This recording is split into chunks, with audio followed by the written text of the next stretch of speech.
Welcome to the Peaceful Parenting Podcast. I'm your host, Sarah Rosensweet, mom of 3 young people, peaceful parenting coach, and your cheerleader and guide on all things parenting. Each week, we'll cover the tools, strategies, and support you need to end the yelling and power struggles and encourage your kids to listen and cooperate so that you can enjoy your family time. I'm happy to say we have a great relationship with our 3 kids. The teen years have been easy and joyful, not because we're special unicorns, but because my kids were raised with peaceful parenting. I've also helped so many parents just like you stop struggling and enjoy their kids again. I'm excited to be here with you today and bring you the insight and information you need to make your parenting journey a little more peaceful. Let's dive into this week's conversation. Hey all, welcome back to another episode of the Peaceful Parenting Podcast. My guest today is Julie Bogart, and Julie is the owner and founder of Brave Writer. She homeschooled her 5 children who are all grown up now, and she supports not only homeschooling parents, but parents who want to support their children as learners. I had so many requests when I asked you what you wanted to hear on the podcast. I had so many requests for people wanting to hear someone to talk about homeschooling. And I know, not everyone who listens to the podcast is a homeschooler. So I wanted to make sure that not only did we bring on somebody who could talk about homeschooling, which we do, Julie and I do talk about homeschooling, and I share a little of my own homeschooling journey. I call myself a failed homeschooler. And I mean that I'm being hard on myself, which I shouldn't be. We homeschooled one of our children, my oldest son. We homeschooled him for 3 years, off and on, every other year in grades 1, grade 3, and grade 5. But you'll hear why it didn't work for me. And anyhow, Julie and I do talk about homeschooling. We also, though, talk about how we can support our kids as learners. And we talk about she has a great tip for what to do if your kid doesn't like school, but for whatever reason, you're not going to be a homeschooler. And we just really talked about how parents can support our kids as learners. So I thought, as everyone's going back to school, this would be a perfect way, whether you are a homeschooler or you are a person who sends their kids to school.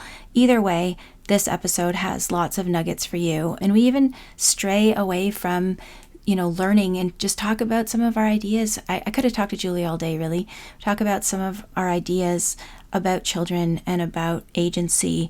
And she has this wonderful nugget, which I will leave to you to find, about what disobedience actually can mean. And this actually sparked a really interesting dinner table conversation over the summer that I had with my in-laws. So yeah, I just suffice to say, I love this conversation. I hope you will too. And if you do like it, please share it with a friend and consider leaving us a review on Apple Podcasts and a 5-star rating on Apple or Spotify. The more reviews and ratings we get, the more people we can reach, and the more people we can reach, the more we can change the world, one family at a time. So let's meet Julie. Hi, Julie. Welcome to the podcast. Hi, Sarah. Thanks for having me. Yeah, I'm excited that we get to talk. I invited you on specifically because I've had so many people asking about homeschooling. And just before we came on, you said we're going to be talking about things that will be applicable to homeschoolers and non-homeschoolers. So if you're not a homeschooler, don't hang up and turn off the podcast because we've got lots of stuff for everyone here. So if you could maybe just tell us a little bit about who you are and what you do to get us going. Thanks, Sarah. Yeah, so my name is Julie, and I've got 5 adult kids. I did homeschool them for 17 years. 4 of the 5 did attend some public high school. The last one attended all 4 years. 4 of them went to college. All 5 of them are adults, 4 married, 3 grandkids. So they are all gainfully employed. I always feel like I need to point that out for people who wonder if this stuff works. But the main thing that I do is I'm a freelance writer. I worked as a ghostwriter, a magazine editor, and a freelance writer back in my early career. And when I was raising my kids and homeschooling them, I discovered that the style of writing materials that existed out there did not seem to capitalize on what I knew as a professional, which is that writing is fundamentally self-expression. And so I set about designing a curriculum that is used by parents, both with kids in school and out, that includes online classes and published materials to encourage this relational piece in the writing experience. And so that was really the foundation of my work. And it has led me to being a part of the homeschool movement, coaching parents in the learning process as well as in writing. I love that. So while you're a homeschooler and while you work with some homeschoolers, everything that you teach is about learning and about writing specifically, it sounds like. Yes, I would say that the focus of my work has been through writing, but because I have been in this space for so long, I've dedicated quite a bit of time to understanding just how learning happens in children in general. And even though most homeschoolers would not like me to say this, all parents at some level are homeschoolers. You Yeah. spend your time with your children outside the school hours, what they listen to at the dinner table, which movies you watch, and how you talk about them, the outings you experience together on the weekends. These are forming a rich and deep education for your children. It's where they learn skills like critical thinking, it's how they understand their worldview. And even though my own mother was not a home educator, I would say that she was my primary teacher. And so I think we want to always value the impact of the parent on the learning child and not just delegate that to a school. Yeah, I often get people asking me specifically that the approach that I practice and teach is peaceful parenting. And, sometimes that's not in full alignment with the discipline methods that are used at school. And I always get people asking me, well, like, what if they're not doing like peaceful discipline at school? And I said, you know what? You are your child's main influence. And same with grandparents. Like, what if the grandparents are doing this? And I always say parents are the most important influence on kids, whether it's education, learning in, academics or not. 1,000%. And in fact, when you talk about being peaceful and this whole notion of how parents are trying to raise a generation of kids without the tools and strategies of my generation, which tended to focus on things like obedience and cooperation and using disciplinary tactics like timeouts and spanking and some of the more awful ones, what I hear everybody yearning for is cooperation. Mm-hmm. So whether it's with a wooden spoon or with trying to validate feelings, what we're often, unfortunately, as parents looking for is a child who will cooperate with a parental agenda. And really, the number one thing that I try to teach is getting behind the eyes of the child and actually having an informed relationship that values who they are and their agenda. It's not so much how can I word this so that they will still eat all their dinner. It's Mm-hmm. actually, and I know that this is how you teach, Sarah. So I'm preaching to the choir here. But the idea is to value the autonomy and the uniqueness of each human being that is in your home, not treating them as a student, not treating them as a grade level, not treating them as somebody who is immature, but that the right human is in front of you. And it Mm-hmm. is our task as the adult to unlock that child, to get to know them, to understand them enough to facilitate their growth, not to get them to cooperate with my agenda for them. I love that so much. I was just this morning, I'm training some coaches to become peaceful parenting coaches. And today we were talking about parenting teenagers. And I said, it's not they said, well, what do you do if they're disobeying or whatever? And I said, that's not really even the conversation. The conversation is, and I quoted one of my favorite books, The Self-Driven Child, which is, Oh, kids have a brain in their head and they want their lives to work out. And I think that is applicable for all ages, right? Like that your 5-year-old has a brain in their head and they want their life to work out. And if you approach every, I don't know, conflict or thing that needs to be sorted out in your family with that as your underlying principle, you're already like more than half the way there. 100%. And in fact, any child who quote unquote disobeys, I like to reframe that as loyalty to self, which Mm-hmm. is something that as like a lifelong codependent, I wish I had learned earlier in my life, that there is a sort of a stake this child is willing to put in the ground to say, but this is who I am. Yeah. Whatever that means, this is who I am. I don't like this math program. This is who I am. I don't want to eat peas. This is who I am. I want to stay up at night. And of course, we are in the business of civilizing our children, right? In my book, Raising Critical Thinkers, I talk about how we're born with individual perceptions of reality and we yield to those very quickly. I'm hungry, I cry. I'm tired, I sleep. I want an object, I move my body toward it. These are perceptions that drive the baby. But what is the job of the parent? To get them to eat at the right time, to only crawl towards safe things, to sleep during the night, right? We are constantly imposing sort of this civilizing effect, or what I would call the community value structure. And so what we do is we try to persuade our children that the logic behind our ideas are more reasonable than their perceptions. And we do this for their entire lives. What I like to help parents realize is while some of that is obviously necessary and the job of a parent, what needs to always be factored in is a child's individual perceptions so that they do not lose themselves in a system. The danger for every human being is delegating authority over their lives to somebody who is not trustworthy. Mm-hmm. And if all we teach them is that authority is more important than inner knowing, we actually make them vulnerable to things like cults or teenagers who are just a slightly bigger version of authority than they are. And this is what we are trying so hard to avoid. And yet we do it sometimes through compliance to our agenda rather than shoring up that inner person whose perceptions are balanced against the community values. I love that so much. There's so many nuggets in there. Can you just repeat what you said in the beginning of that what we often call disobedience is honoring yourself? Or what did you say Yes, exactly? I say that it's loyalty to Loyalty to self. yourself. It Yeah. is that opportunity to say, actually, this is who I am. How do we account for this in addition to what you're asking of me? So I'll give a great example from my own life. I was always very good at writing and reading, but not so good at math.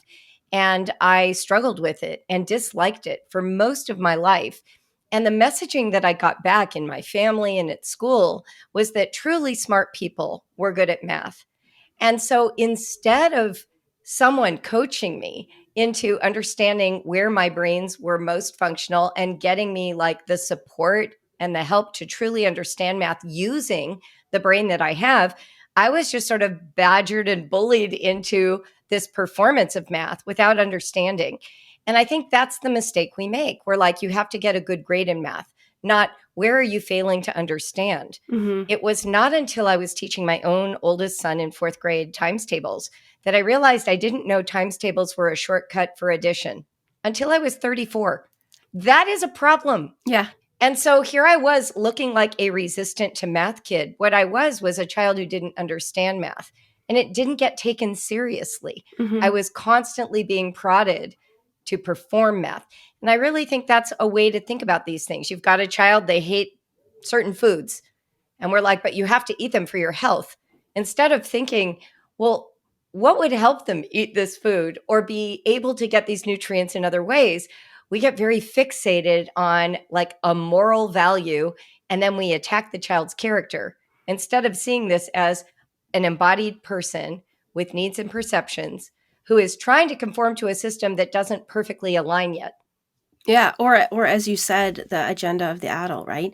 Because Always. that was the conversation that we were having this morning about, the teenager who's not coming home on time.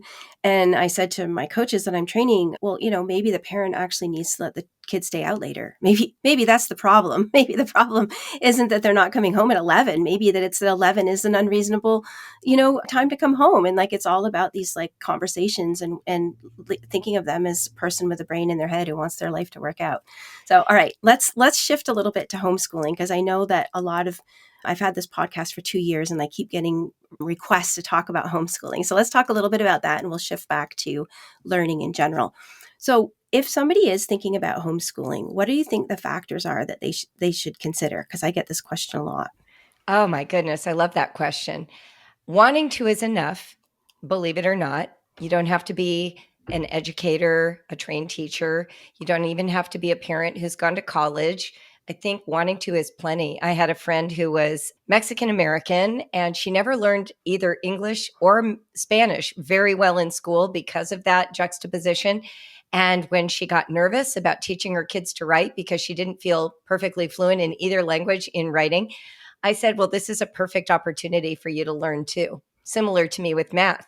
And so she dove in at the same level as her kids and started doing those worksheets and got a tutor and actually became a proficient English teacher of her own children. Wow. So wanting to is enough. You do not have to be an expert because you are mature and you can grow and learn alongside your kids. Secondly, a reason to do it, and this one might sound obvious or maybe not, is that you like your kids. You like being around them. Doesn't mean you always like them or that you like everything they do, but maybe you're the kind of person who finds it pleasurable to be with them. You enjoy their activities. You want to be the one that sees the lights go on when they learn to read.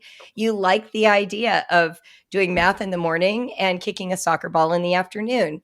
I think there needs to be some choice that's related to pleasure and not merely duty. Because the moment you think of it as solving a child's learning challenge or doing it because you'll do a better job than the schools, you will foist your sense of personal identity invisibly, unwittingly onto your children. They'll need to perform to prove that this sacrifice was worthwhile. Homeschooling should not feel like a sacrifice.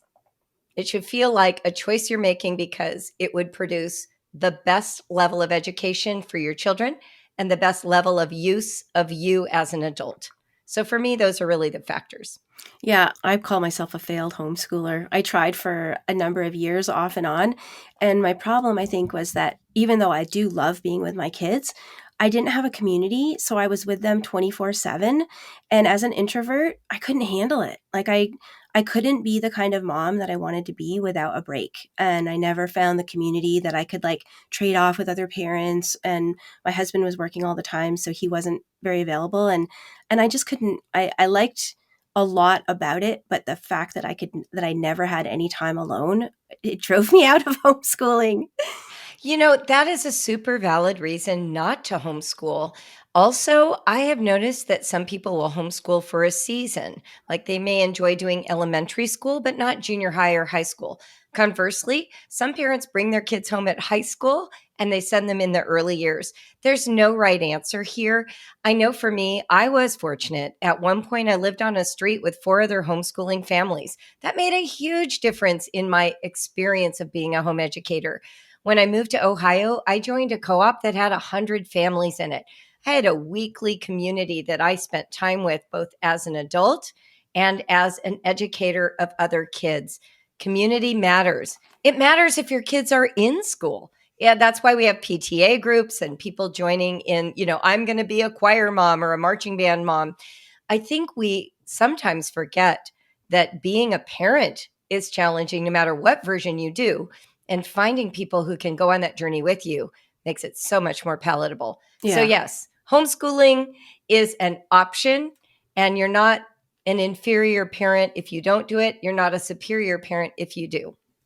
Love that. No judgment. No, zero. Yeah. And honestly, I think public schools need to be funded. I mean, I just like to put this out there as a homeschooler. Like, I am a huge proponent of public education. All children in the United States have a right to a valuable and useful education. And the means of delivery is less important. What's more important is that we support the people who are putting themselves at risk every day to provide it, whether it's a parent or a school teacher. I love that. We lived in a couple different places, well, 2 different places when I was homeschooling. And the first place we were, the local public school invited my son to come and use when we were homeschooling, he was in first grade, to come and use the library and check out there. It was a really nice. Love that. Yeah, it was really great. We got to take advantage of a few of the public school opportunities while we were homeschooling, which I thought was really nice too. Super nice. We used speech therapy for one of my kids at a public school. And then all 4 of the 5 of my kids went to public school a little bit or a lot. And they did things like marching band and theater and field trips and choir, French, drawing. It was wonderful. And I'm hoping that as things keep changing, more of that cross-pollination is possible for parents. Yeah. Love that. So one thing that also comes up, I'm picking your brain professionally right now because I get this question from some of my homeschooling clients, is that way they say I've got our schedule worked out. So we only have, 2 hours of work that they have to do every day. And then we're going to do fun activities for the rest of the day. But I can't even get them to do the 2 hours maybe 2 hours is too much. But in these parents' minds, it's minimal what they're expecting their kids to do in terms of academics, but their kids are dragging their feet or complaining and won't do them, and then they don't have time to do the other stuff. Do you have any advice for those parents? I sure do. I have a whole book. Okay. Which The Brave Learner. Okay. The Brave Learner. Here's what's often happening. We treat academics like the spinach on the plate. Like, well, you have to do this before you can have fun. Literally today, I just dropped a podcast episode called Party Schooling. I discovered very early with my kids that if I actually wanted them to learn something, if I paired it with a party, they were all in. So if we were going to learn about the gold rush, we would plan a party for all of their friends. It would take us weeks, and we would create all of these activities that would happen at the party. But learning was happening at the same time. So for instance, we had pin the gold nugget on Sutter's Creek. So my son had to draw the whole map on a, big poster board and identify Sutter's Creek. So we've got this region of California zoomed out. He's drawing it. We're identifying all the cities around it, right? We learned how to make a sluice. We used a sewing machine to create these little pouches where they would pan for fool's gold and carry them in the pouches. We created a camp store where the gold was weighed on scales, and then they would get either licorice or sarsaparilla for however much gold they had accumulated. This is the gold rush. Mm-hmm. This is learning, but it is not sitting with a workbook at a table saying we have to get the academics done before you can play this gold rush online video game, right? And not everything is a party. But what I discovered was if I infused learning with what catalyzed the imaginations and the desire of my child, we got further. So when we did math, there were always snacks on the table. When they were doing copy work or some kind of handwriting practice, I would rub their shoulders, shake out their hands, set a timer, play some music, give them their choice of writing implements, purple on white, right? Decorated stationery. In other words, we sort of what I call enchant the experience, make it more than what we as adults think it needs to be. Children are drawn in whenever you do that. Adults are like, I'm willing to just do the hard work. Kids aren't like that. They need to be lured in. And once you have them, then they'll do the work. I love that. So it's not just about like, let's just painfully grit our way through the worksheets and then we'll go play soccer or whatever. No, in fact, one of the ways that my kids learned all their multiplication facts was through sports. So we would either throw a lacrosse ball back and forth, we would jump on a trampoline, we would kick a soccer ball into the goal, we would do spelling that way too. I would shout a word, throw the ball, he'd spell it, he'd say a word, throw the ball, I'd spell it. We'd be going back and forth trying to stump each other. All of these things can be done, but it takes sort of allowing your imagination to be broken free from what looks like official schooling. I like to explain that a home is not a school. A lot of parents will say, oh, well, a home can be a school. But I say it's never a school. A home is a home. So if we're going to help our kids experience learning at home, we need to take advantage of the properties of home. There's no bell. They can pee whenever they want. They can go get a snack or get up if they need to stretch their legs. If they want to learn something orally instead of through writing, that's a possibility. I had my youngest two kids when they were like 4 and 6 years old. I wanted them to memorize things like the alphabet, counting down backwards from 20, the seasons of the year, the months of the year, the days of the week. And so what I did is I had them stand up on chairs. And we would start by counting down from 20. And when they got to 1, I would yell blast off and they would jump into the sky and land in what we called pillow clouds, pillows from the, local couch. Well, that's how they memorized everything. Then we would skip count by 2s. Then we would do the months. And every time we got to the end of something, I'd yell blast off. They'd jump and land. That's wow, it learning. sounds like so much fun at your house. Really, it sounds like a lot. It sounds like you had a lot of fun with your kids. Are your kids homeschooling or home educating any of their kids? So none of them are old enough yet. My oldest grandchild is 3, and then I have 2 one-year-olds. But what I've noticed is because Noah, my oldest, is the father of 2 of those kids, his wife is just doing like an amazing job of what you might call preschool. Just all the experiences they're having. She's already got her writing her name. I'm like, she's 3 years old. How is this happening? So I see the influence. My oldest said to me, we may have to put her in school, but I will be the worst school parent. Like he won't care about homework. Yeah. He's going to be like, is she actually learning something? He's a programmer, so they're already talking about computer coding at a 3-year-old level. Yeah. I mean, it's amazing. Well, that was me. I was the worst school parent too. I believe That's okay. it. Yeah. It is okay. Oh my gosh. In first grade, I always want to tell parents, if you didn't get the homework done, what's going to happen? Yeah. There will not be a black mark on their record that any company will ever see. Like, you're in charge. Even now, my youngest is 16. She's my only one left in school. And she was stressing because she's got, her math exam coming up next week. And I was like, as long as you pass, honey, like you just, she wants to be a social worker. So she doesn't really need math for her future, her future career. I was like, you just have to pass. You just have to pass. And I kind of doubt there are many parents out there that give that advice, but you never know. Well, that reminds me of a story in my own life with my daughter. And I love what you said because that's my philosophy. When my youngest decided to go to high school, so she went to public school, after the first semester, she said to me, you know what, Mom, I don't want you to see my grades. And I said, oh, really? And she said, yeah, you haven't cared about them through 8th grade. I don't want you to start caring now. So I never once went into like the high school portal that parents are supposed to go to. I had no idea what her grades were for 4 years. And then she went off to college. And again, I didn't see a single grade. It wasn't until I saw the program at graduation and there was an asterisk next to her name. And I was like, oh, she was an honor student. How about that? Shocking. Okay, fast forward, she went off to grad school to be a marriage and family therapist.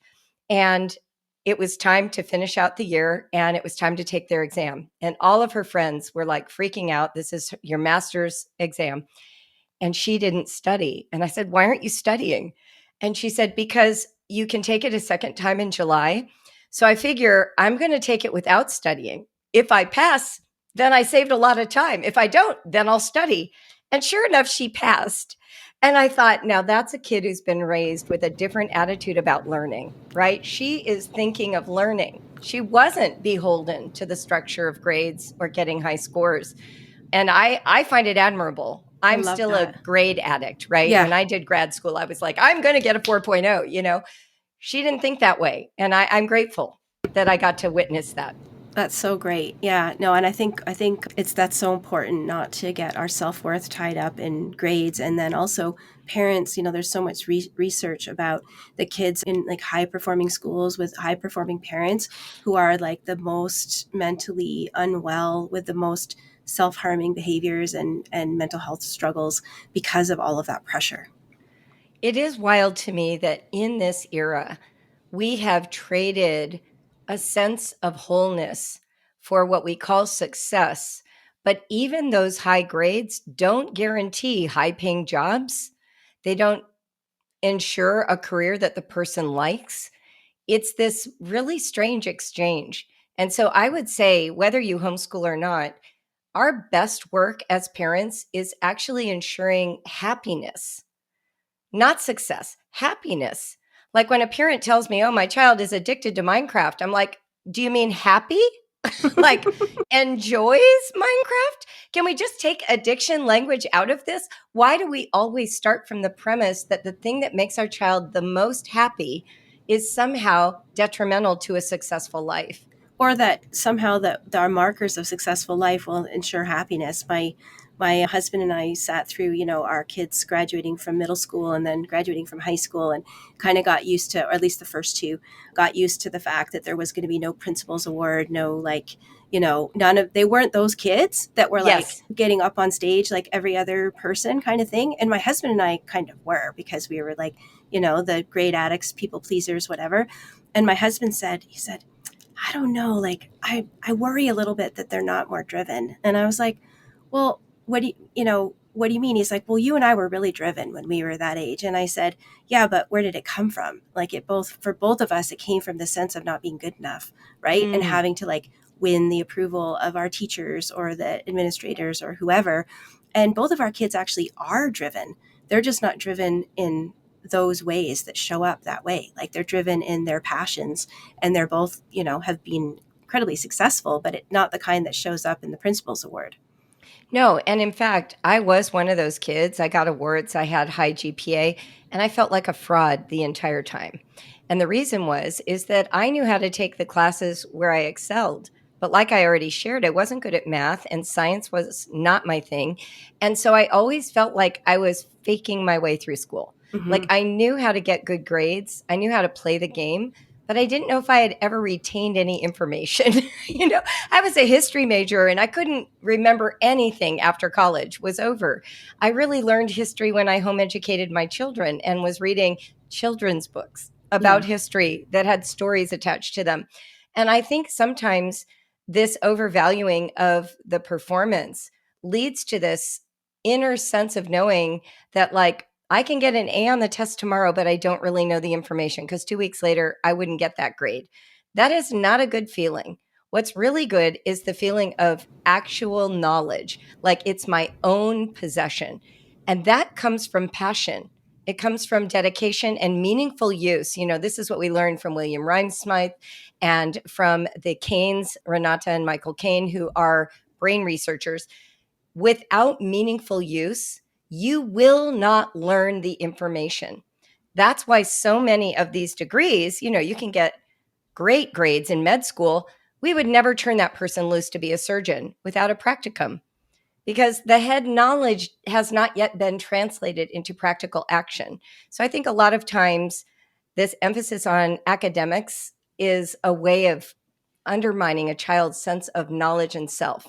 They start to know themselves as a student and as a grade getter, not as somebody who knows things. Totally. Yeah. This is, I feel like I have to get us back on track with the not having this like a personal discussion, which I feel like I could have with you all day. And what do the parents want to know? And so I want to ask you one more thing about homeschooling, and then I want to shift a little bit to learning in general.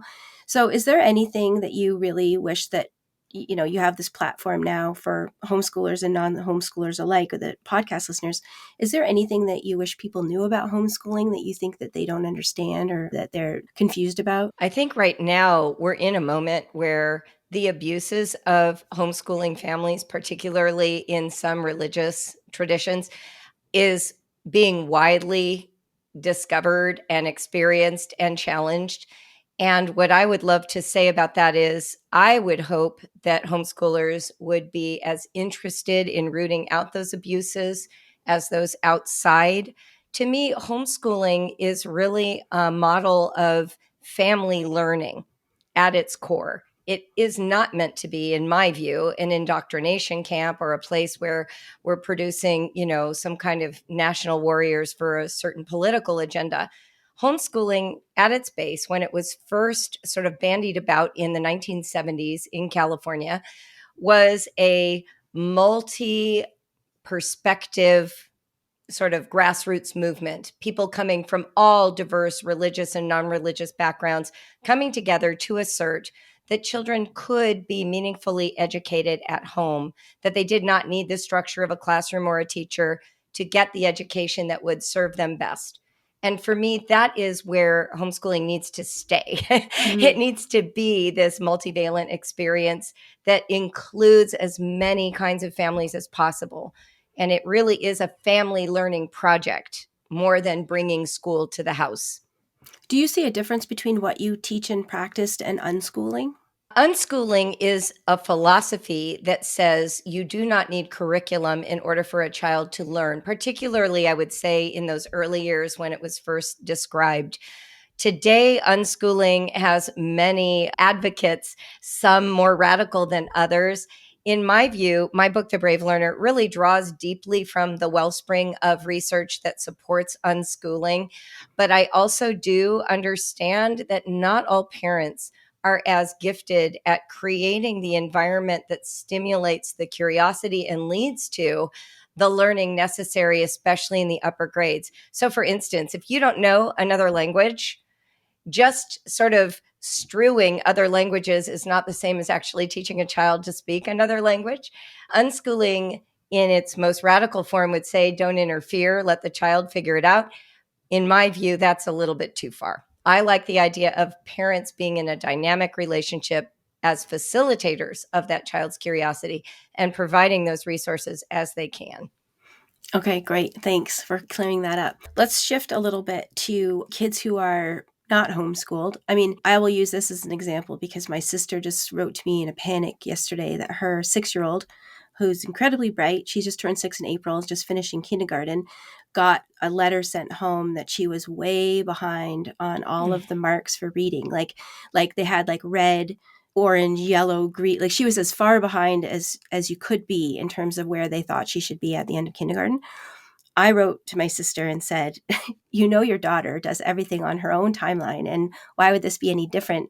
However, I know that I hear this from so many parents who are getting the message that their kid is, quote, behind.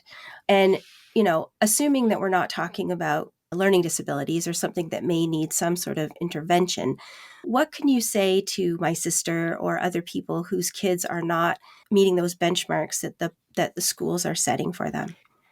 It's the hardest thing about being in a system, isn't it? The school system has a responsibility to the state to move children through a set of, approved guidelines and outcomes for each grade level. And so they have to homogenize. They have to say, well, the average student should be able to do this, therefore all students.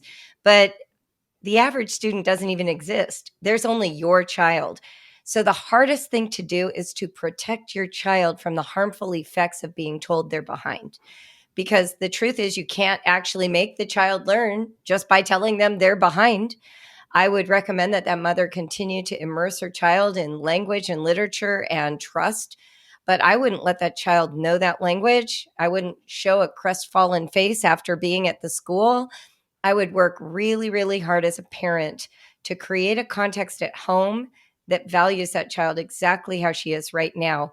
And then you might even look into some supplementing. And I don't mean to be self-serving here, but we produced a product called the Quill for ages 5 to 7 that is meant deliberately for kids who are not reading yet. It's reading, writing, and math, but it is the critical thinking skills that go into the performance of reading, writing, and math. So often we go from this sort of concrete world of the child to direct abstraction. Like suddenly you're adding a number 2 and a number 2, not 2 apples and 2 apples, right? Sometimes we're going straight to writing the alphabet before the child's explored lines, curly cues, and holding a pencil. We move to reading before a child realizes they actually have a lot of reading skills. They know how to flip a book right side up. They know pages move left to right. They can figure out what the book is by looking at the cover. They can identify certain letters. So when we hear something like they're not reading enough yet, we don't go to the place where they should be and then shame them for not being there. We back way up to what they can do. And then we move just that tiny millimeter toward the next thing. And a lot of times parents just don't know what that next thing is because they're in a system that tells them they don't have to know. There's a really wonderful book by Maya Smart called Reading for Our Lives that I think is brilliant. She did a really wonderful job of showing what all those pre-literacy skills are for kids before they get to school or in kindergarten. So since you brought that up as a specific experience, I thought I would recommend her book. All right, we'll put your resources and that book in the show notes too for Perfect. our listeners. Yeah, and I think that my sister's a former grade 1 teacher, so she's all the more like kind of like panicked, right? Like, oh my, they're telling me that she's not. So she's trying to like teach her daughter who's extremely strong-willed, and I was like, just back off. She Yes. is not.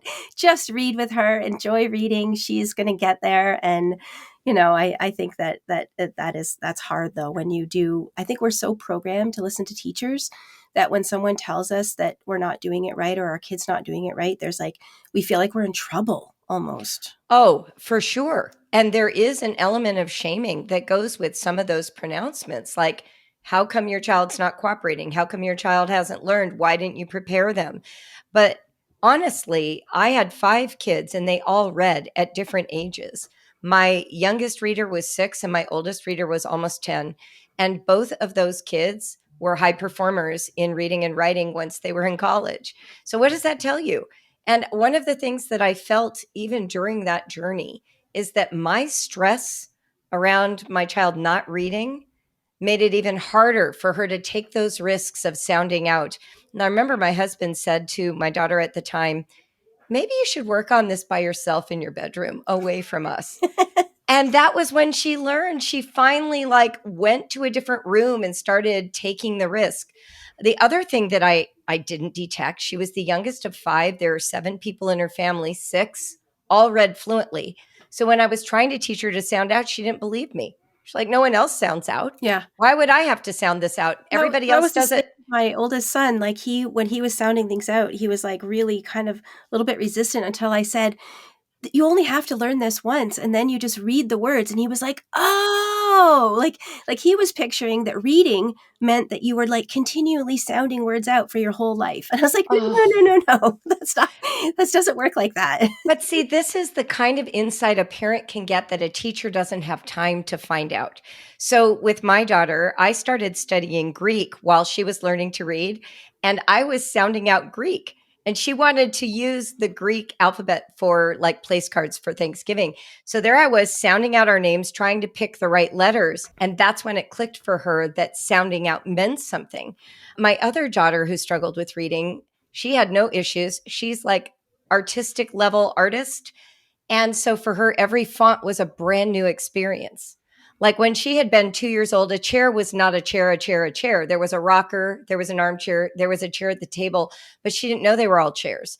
So the A was not an A, was not an A.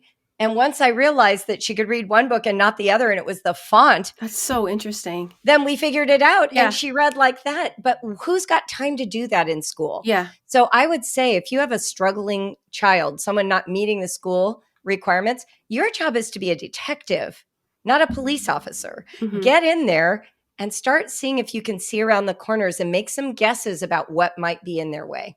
I love that.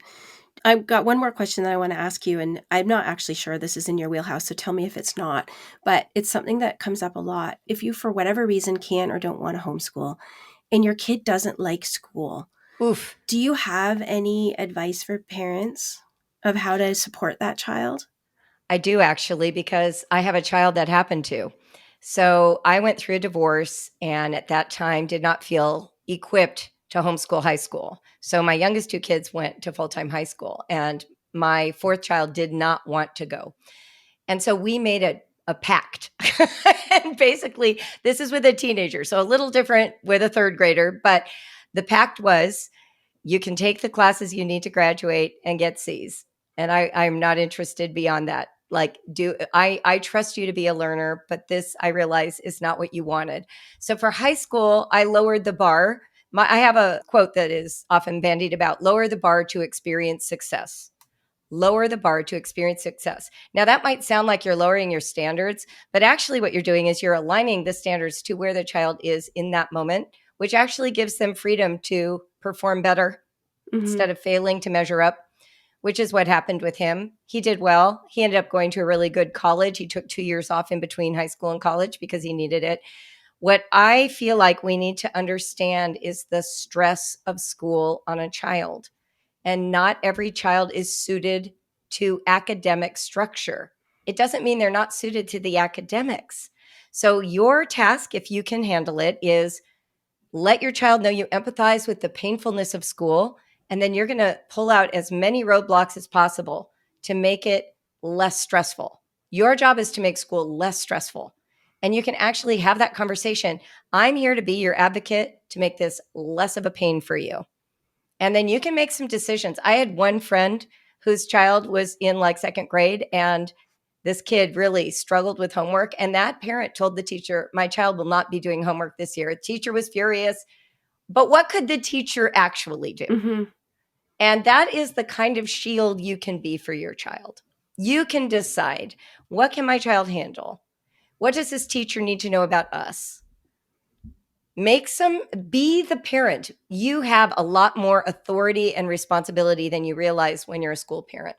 Yeah, and to that point about not doing homework, I also tell parents sometimes, like, look at it yourself and decide, is there value here or not? And if you don't see if there's value, like, you don't have to do this, right? No. Yeah. No, in fact, what you may not realize is a lot of these high-performing kids have parents doing the homework for their kids, basically.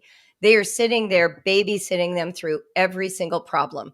Like homeschoolers have this illusion that kids are sitting down and doing their schoolwork without any parental help. And so they feel guilty when their homeschooled kids need help. I'm like, no, that's not what's happening. Mm-hmm. The parent is helping them go to the store, buy the poster board, outline what's going to be on the poster board, practice the oral report. There's a lot of parental involvement. So when you are that involved in your child's life, you get to make some judgment calls, and you can inform the teacher if you feel the need, but you are actually the parent, and the state has determined you have that right.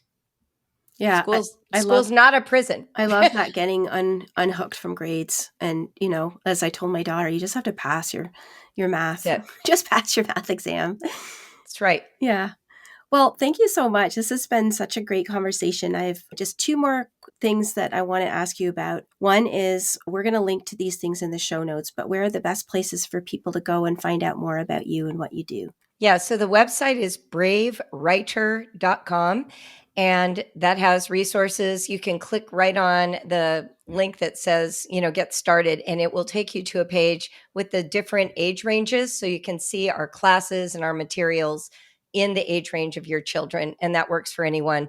If you want to follow me on Instagram, I'm at Julie Brave Writer, and I give parenting and educating and what I call awesome adulting advice there all the time.